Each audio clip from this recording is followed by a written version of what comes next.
விதவிதமான ஆடை ஆபரணங்களுடன் உங்கள் பண்டிகை நாட்களை ஒளிமயமாக கொண்டாட ஸ்ரீநகரில் உள்ள வேலவன் ஸ்டோர்ஸுக்கு வாங்க.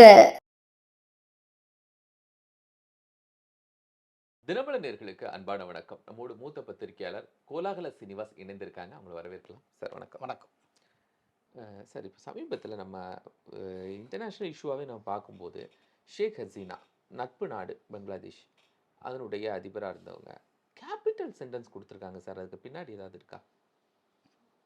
அதாவது அமெரிக்கா ஒரு தலைவரை ஒழிச்சு கட்டணும் அப்படின்னா அதை சட்டபூர்வமற்ற முறையில் தொடங்கி சட்டபூர்வமாக முடிக்கும். இது இந்த மாதிரி தான் பண்ணுவாங்க. இப்போது சடாம் ஹுசைனை காலி பண்ணுறதுன்னு முடிவு பண்ணாங்க. கடைசியில் ஒரு வழி பண்ணினாங்க. அவ்வளவு பெரிய மாட மாளிகையில் இருந்த சதாம் ஹுசைன் கடைசியில் எங்கேயோ எரி மாதிரி பதுங்கி உட்காந்துருந்தார்.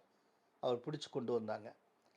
அப்புறம் நீதி விசாரணை அப்படிங்கிற ஒரு ட்ராமா நடந்தது.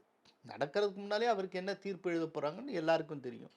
அவ்வளோதான், தீர்ப்பை எழுதி வச்சுட்டு ஒரு ட்ராமா பண்ணாங்க. கடைசியில் தூக்கில் தொங்க விட்டாங்க. ஓகே, இப்போ அதே கதை தான். இதுக்கு முன்னால் ஜோ பைடன் நிர்வாகம் ஆட்சி செய்து கொண்டு இருந்தபோது ஷேக் ஹசீனாவே நாட்டை விட்டு வெளியேறக்கூடிய விதமான ஒரு பெரும் வன்முறை வெறியாட்டம் நடந்தது. இஸ்லாமிய அடிப்படைவாத மாணவர் அமைப்பு பாகிஸ்தானில் இருக்கக்கூடிய ISI உளவு அமைப்போடு இணைந்து இந்த பெரும் போராட்டத்தை முன்னெடுத்தனர். கடைசியில் வன்முறையாளர்கள் ஒரு ஆயிரக்கணக்கான பேர் வன்முறை வெறியாட்டத்தை வச்சு மக்களால் தேர்ந்தெடுக்கப்பட்ட ஷேக் ஹசீனா அரசை கவிழ்த்தனர். ஷேக் ஹசீனாவே ஹெலிகாப்டரில் கடைசியில் இந்தியாவுக்கு தஞ்சமடைந்தார். கடைசியில் மக்களால் தேர்ந்தெடுக்கப்படாத ஒரு அரசை வன்முறையின் மூலம் திணித்தார்கள். இடைக்கால அரசு அப்படின்னு ஒன்று உருவாயிற்று. அந்த இடைக்கால அரசுக்கு ஹிலாரி கிளின்டனுடைய ஆத்ம நண்பரான முகமது யூனுஸ் சிக்காகோவிலிருந்து பதவி ஏற்றுக்கொண்டார். ஹிலாரி கிளின்டனுடைய நண்பர், அவர் ரொம்ப க்ளோஸ் ஃப்ரெண்டு. ஹிலாரி கிளின்டன் அவர் ரொம்ப க்ளோஸ் ஃப்ரெண்டு. ஒபாமாவுக்கு ரொம்ப நெருக்கமான நண்பர். ஒபாமா காலத்தில் அவருக்கு அமெரிக்க ஜனாதிபதியின் பதக்கம் வழங்கப்பட்டது. இந்த மாதிரி முழுக்க அமெரிக்காவுடைய கைக்கூலியாக இருந்தவர் முகமது யூனஸ். நோபல் பரிசு கூட கொடுத்துருந்தாங்க. ஆமாம், நோபல் பரிசு. பொதுவாக அமெரிக்கா யாருக்கு ரொம்ப சப்போர்ட் பண்ணுறாங்களோ அவங்களுக்கு சர்வதேச பரிசுகள், இப்போ இலக்கியம் வந்தால் புலிட்சர் பரிசெல்லாம் அவங்களுக்கு கொடுக்கப்படும். அதே போல் இது நோபல் பரிசு கொடுக்கப்பட்டது, அமைதிக்கான நோபல் பரிசு. அவர் ஒரு கிராமின் வங்கின்னு சொல்லிட்டு இங்கே இந்த இது இருக்கு இல்லையா, சுய உதவி குழுக்கள், அவங்களுடைய ஃபைனான்ஸ், மைக்ரோ ஃபைனான்சிங் இருக்கு இல்லையா, அந்த விஷயத்தில் அவர் சாதிச்சார்னு கொடுத்தாங்க. ஸோ அவர் அது வரைக்கும் சிக்காகோவில் இருந்தவர். திடீர்னு சிக்காகோலேருந்து அந்த நாட்டினுடைய இடைக்கால அரசனுடைய பிரதம ஆலோசகராக பதவியேற்றார். இவ்வளவும் நடந்தது. அதுக்கப்புறம் இவங்க நீதி விசாரணைன்னு ஒன்று ஆரம்பித்தாங்க.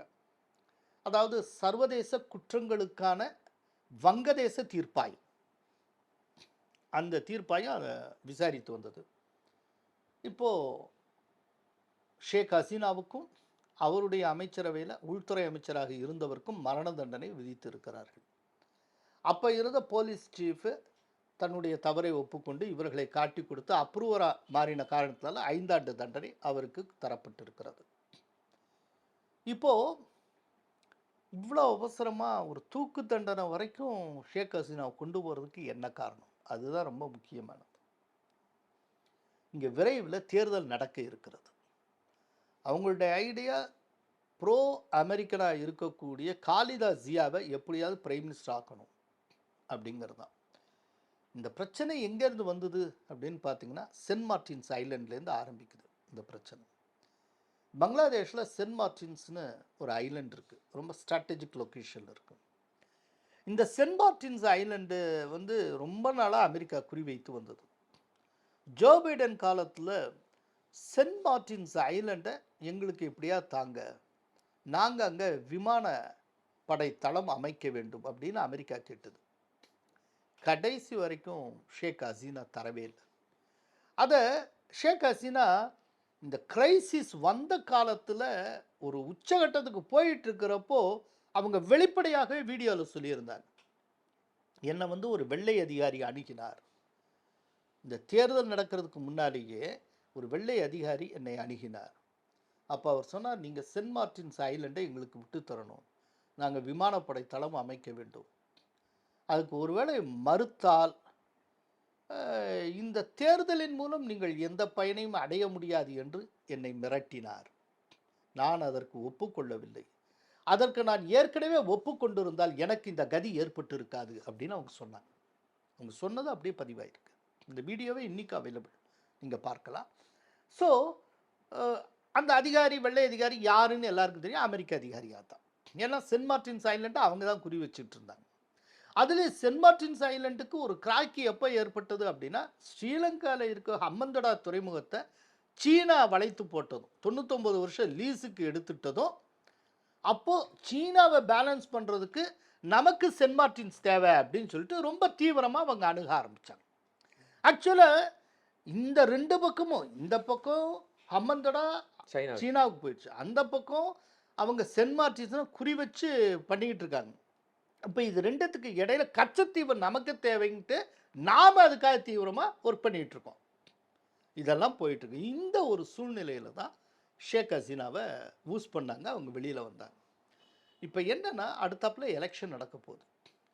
எலெக்ஷன் நடக்கிறதுக்கு முன்னதாக ஷேக் ஹசீனாவையும் அவருடைய கட்சியான அவாமி லீகையும் ஒழிச்சு கட்டிடணும்னு பார்க்குறாங்க. அவங்களோட ப்ரெசன்ஸே இருக்கக்கூடாது. ஸோ ஷேக் ஹசீனாவே இல்லாத ஒரு வங்கதேசத்தை உருவாக்க வேண்டும். ஏற்கனவே அவங்க அப்பா ஷேக் முஜிபுர் ரஹ்மான் அவர் சிலையை இப்போ தான் உடைக்கிறாங்க. அதுக்கு முன்னால் அவரையே காலி பண்ணாங்களே.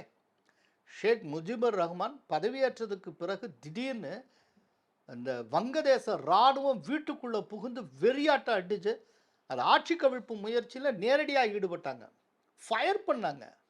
அதில் பார்த்தீங்கன்னா ஷேக் முஜிபுர் ரஹ்மான் கொல்லப்பட்டார், அவர் குடும்பத்தில் அத்தனை பேர் செத்து போனாங்க. எனக்கு நல்லா நினைவில் இருக்குது, அது 70s நடந்த ஒரு கோரமான சம்பவம். அப்போது ஷேக் முஜிபுர் ரஹ்மானுடைய ஒரு பையன், அவன் வந்து ஓடி ஒளியறதுக்காக அவங்க வீட்டு பாத்ரூமில் இருக்க பாத் டப்பில் போய் ஒளியிறான். அங்கே வச்சு அவனை பாயிண்ட் பிளாங்க் அடிச்சு காலி பண்ணாங்க. அந்த டயத்தில் ஷேக் ஹசீனா ஃபாரினில் இருந்தாங்க, ஜெர்மனுக்கு போயிருந்தாங்க. அவங்க ஹஸ்பண்ட் வந்து ஜெர்மனில் இருந்தால் பார்க்கறதுக்காக போயிருந்தாங்க. அதனால அவங்க உயிரோடு இன்னைக்கு இருக்காங்க. இந்த கோரமான சம்பவம் நடந்தப்போ அப்போ இந்திரா காந்தி இங்கே இருக்காங்க. உடனே ரிட்டர்ன் ஆன ஷேக் ஹசீனா நேரடியாக டாக்காவுக்கு போக முடியாத சூழ்நிலை அப்படி இல்லை. அப்போ இந்தியாவுக்கு வந்தாங்க. இந்தியாவுக்கு வந்து இந்தியாவில் இப்போ இருக்கிற மாதிரி 2 ஆண்டுகள் தஞ்சமடைந்திருந்தாங்க. இந்தியா அவருக்கு வந்து 2 வருஷம் பாதுகாப்பாக வைத்திருந்தது. அதனால தான் இந்தியா மேலே அவங்களுக்கு எப்போதுமே நன்றி உண்டு. இக்கட்டான தருணத்துல எல்லாம் கை கொடுத்தது இந்தியா. தனியாக பங்களாதேஷ்ங்கிற தேசத்தை உருவாக்கியது இந்தியா. ஆனால் பாகிஸ்தான் என்ன அப்படின்னா, இப்போ அந்த தேசத்தை உருவாக்கின இந்தியாவை காலி பண்ணணும் அப்படிங்கிறதுக்காக, இன்னொன்று இந்தியாவுக்கு செக் வைக்கிறதுக்கு பக்கத்து நாடு ஒன்று இந்தியாவின் பிரதான எதிரியாக மாற்ற வேண்டும் அப்படிங்கிறதுக்காக அமெரிக்காவும் பாகிஸ்தானுடைய கூட்டு சதி. இன்னைக்கு கடைசியில் என்னாச்சு, father of nation Sheikh Mujibur Rahman அவருடைய சிலையை உடைச்சிருக்காங்க. அவருடைய நினைவு இல்லம், அவர் வாழ்ந்த வீடு, அதில் செங்கலாக பேத்துட்டாங்க. அதாவது அதனுடைய சுவடே இருக்கக்கூடாது அப்படிங்கிற லெவலில் ஆக்கியிருக்காங்க. ஸோ இதனுடைய கோர் நோக்கம் எலெக்ஷன் வர்றதுக்கு முன்னால் ஷேக் ஹசீனாவும் அந்த கட்சியும் இருக்கக்கூடாது அப்படிங்கிறது. ஹசீனாக்கு வேறு என்ன சார் ஆப்ஷன் இருக்குது அடுத்து சொல்கிறேன். அதை விட ரொம்ப முக்கியமான ஒரு கேள்வி இருக்குது, இந்தியாவுக்கு என்ன ஆப்ஷன் கேளுங்க. இப்போது என்னென்னா, இப்போது ஷேக் ஹசீனாவுக்கு மரண தண்டனை கொடுத்ததும் வங்கதேசத்தினுடைய வெளியுறவுத்துறை ஒரு அறிக்கை வெளியிட்டிருக்கு. அந்த அறிக்கையில் அவங்க என்ன சொல்லியிருக்காங்க அப்படின்னா, இந்தியாவுக்கும் வங்கதேசத்துக்கு இடையில் ஒரு அக்ரிமெண்ட் சைன் ஆகிருக்கு. அது என்னென்னா, 2 தரப்பிலும் குற்றவாளிகளை பகிர்ந்து கொள்வது, நாடு கடத்தும் ஒப்பந்தம், எக்ஸ்ட்ராடிஷன் ட்ரீட்டி வந்து போட்டிருக்கு. அப்படிங்கிறப்போ இப்போது ஷேக் ஹசீனா வந்து குற்றவாளி, மரண தண்டனைக்குரிய குற்றவாளின்னு அறிவிக்கப்பட்டு விட்டார். எனவே இந்தியா ஷேக் ஹசீனாவை எங்களிடம் ஒப்படைக்க வேண்டும் அப்படின்னு சொல்லியிருக்கு. இப்போ அந்த ட்ரீட்டி படி நாம் ஒப்படைத்தாகணும். ஏன்னா குற்றவாளிகளை இப்போ நம்ம தேடுற குற்றவாளி அங்கே இருந்தால் அவங்க கொடுக்கணும், அவங்க தேடுற குற்றவாளி நம்ம பக்கம் இருந்தால் நாம் கொடுக்கணும். இப்போ இதுதான் இருக்குது. இப்போ இதை எப்படி இந்தியா டிஃபெண்ட் பண்ண போகுது, அது ஒரு முக்கியமான கேள்வி. நம்ம இதில் வந்து பொலிட்டிக்கல் அசைலம், அதாவது அரசியல் அடைக்கலம் தேடி வந்தாச்சு அப்படின்னா எவ்வளோ பெரிய ஃபோர்ஸாக இருந்தாலும் என்ன பிரச்சனை இருந்தாலும் நாம் வந்து அடிபணியவே மாட்டோம். நேர்காலத்துலேருந்தே இதுதான் பிரின்சிபல். இப்போ சீனாவை எதிர்த்து தலைலாமா வந்தார், இங்கே வந்து அடைக்கலம் தின்னார். இன்றைக்கி வரைக்கும் அவர் ரெஃப்யூஜி ஸ்டேட்டஸில் தான் இருக்கார். நம்ம ஒரு நாள் விட்டு கொடுக்கல. அதுக்கப்புறம் தான் ரொம்ப கடுப்பாகி சீனா வந்து நம்ம மேலே ஆக்கிரமிப்பு போரை கொண்டு வந்தது. அக்சாச்சின் பகுதியவே நம்ம இழந்திருக்கோம், நம்முடைய நிலப்பகுதியை இழந்தோம் சீனாட்ட. அப்படியே இருந்து நாம் வந்து தலைலாமாவை விட்டு கொடுக்கல, காட்டி கொடுக்கல, அவரை வந்து சீனாவிடம் ஒப்படைக்கவில்லை. நம்மள்கிட்ட பொலிட்டிக்கல் அசைலம்னு கேட்டு அரசியல் அடைக்கலம் கேட்டு வந்த யாரையும் நம்ம காட்டி கொடுத்தது கிடையாது. அதனால ஒரு நாளும் நம்ம வந்து ஷேக் ஹசீனாவை விட்டு கொடுக்கவும் மாட்டோம், அவங்கள திருப்பி அனுப்பவும் மாட்டோம். ஆனால் இதை எப்படி நம்ம டிஃபெண்ட் பண்ணுவோம் அப்படின்னா, எஸ், இந்த விதமான அக்ரிமெண்ட் நம்ம 2 நாட்டுக்கு இடையில் இருக்குது.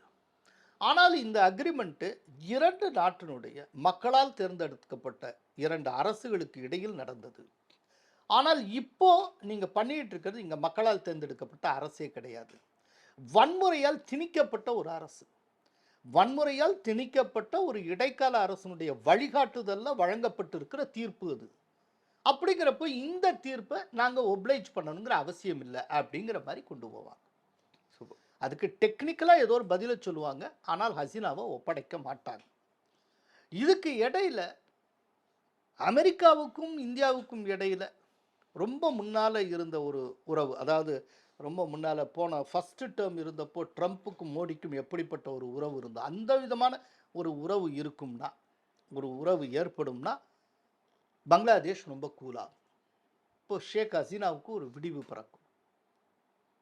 ஸோ இது கடைசியில் எந்த இடத்துல ஒரு இடியாப்ப சிக்கல்ல மாட்டிக்கிட்டு இருக்குன்னா, இந்தியாவுக்கும் அமெரிக்காவுக்கும் இடையிலான உறவின் அடிப்படையில் வங்கதேசத்தின் தலைவிதியும் ஷேக் ஹசீனாவின் தலைவிதியும் தீர்மானமாகும்.